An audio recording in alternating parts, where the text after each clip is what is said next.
L'OCPV, c'est une structure étatique qui a été créée par décret en juillet 1984 avec pour mission de contribuer à l'amélioration de la vente des produits vivriers. L'OCPV intervient sur un certain nombre d'axes, notamment l'identification de tout ce qui est problématique lié à la distribution et à la commercialisation des produits vivriers. Un autre axe, c'est la collecte des données liées au secteur de la commercialisation des produits vivriers afin de traiter cette information-là, de l'analyser et de la diffuser auprès des acteurs du secteur des produits vivriers et même des autorités pour des prises de décision. Notre mission ici, entre autres, c'est de collecter quotidiennement les prix de tous les denrées alimentaires sur le marché de Daloa. Tous les lundis et mercredis de la semaine, je vais au marché pour mes enquêtes. Arrivé au marché, j'aborde les commerçants, je demande le prix des tas, je pèse,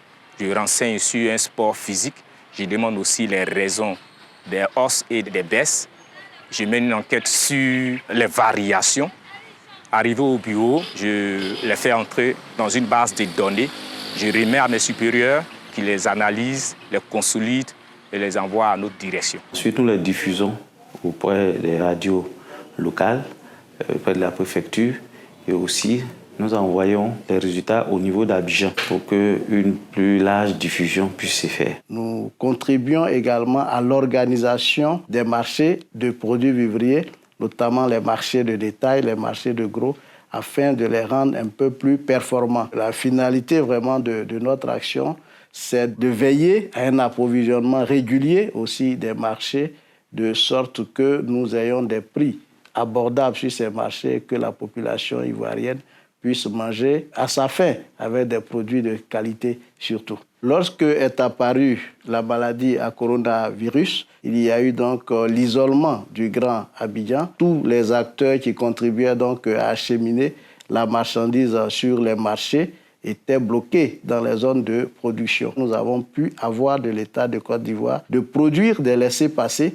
pour que ces acteurs-là puissent acheter des vivriers dans les zones de production afin donc d'approvisionner les marchés d'Abidjan. Donc c'était de veiller à ce que donc les populations isolées, celles du Grand Abidjan, soient à l'abri de la famine. Dans cette période de Covid, nous avons pu bénéficier du soutien du PSNDA qui a mis à notre disposition 17 véhicules et de 50 motos pour pouvoir assurer donc l'encadrement des coopératives sur les marchés, les sensibiliser sur les problématiques liées à la Covid-19. Nous avons également demandé des financements pour réaliser un certain nombre d'études. L'étude sur la redynamisation de nos 3 centres de collecte et de groupage.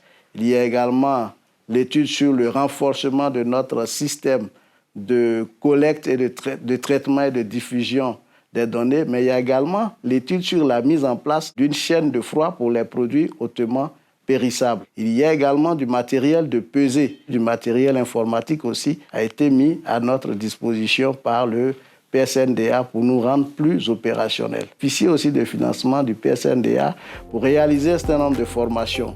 Nous avions la formation de nos agents pour l'analyse et l'interprétation, j'allais dire, des données que nous collectons. Il y a aussi la formation de nos agents chargés de l'évaluation des stocks, mais il y a également aussi la formation diffusée en faveur des grossistes qui ont en charge la gestion des stocks, de sorte qu'à tout moment, nous puissions dire à l'État, voici nos disponibilités en stock dans telle ou telle denrée alimentaire. L'OCPV, pour nous, c'est des marchés mieux approvisionnés pour que les populations ivoiriennes soient bien nourries. Ok, merci. Merci. Xavier, nous nous voyons tout à l'heure pour l'autre sujet concernant les marchés de proximité.